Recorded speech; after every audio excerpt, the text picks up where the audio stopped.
Көлбаевдин мыйзамдагы уруу деп айта аласызбы? Мен көргөн жокмун, билбейм да. Мен эмнеге айтам? Мен ага укугум жок айтканга. Мен укугум жок ага айтканга. Эки топтоп аны айткандай. А мыйзамдагы уруу деп ким айтат аны, билесиңби? Өздөрүнүн кругу айтат. Мен мүчө эмесмин аякта. Өздөрүнүн кругу тааныйт.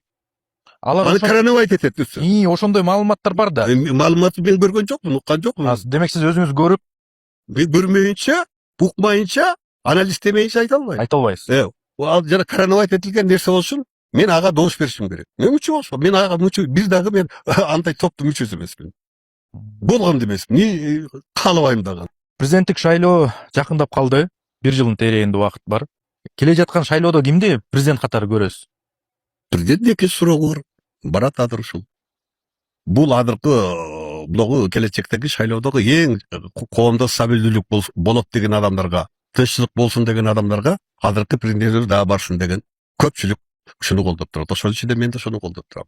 Жок, бул киши эгерде мен барбайм, болду, мынагу 5 жылда болгон жанагындай мыйзамсыздыктарга, мынау өзүм билемдиктерге мен да жоопкерчилигим жок, ушу менен мен барам, токтойм десе, анда бул президентте дагы бир задача, жаңы задача пайда болот. Жаңы бир чоң милдет, тарыхый милдет. Таза, ачык, так шайлооду өткөрүп, бийликти өткөрүп берип кетиш керек, убактылуу өкмөткө окшоп. Сен убактылуу өкмөт эмне кылуу? Убактылуу өкмөт биринчи жолу жол салды Кыргызстанга. Бийликти тынчтык жол менен өткөрүп берүүнү.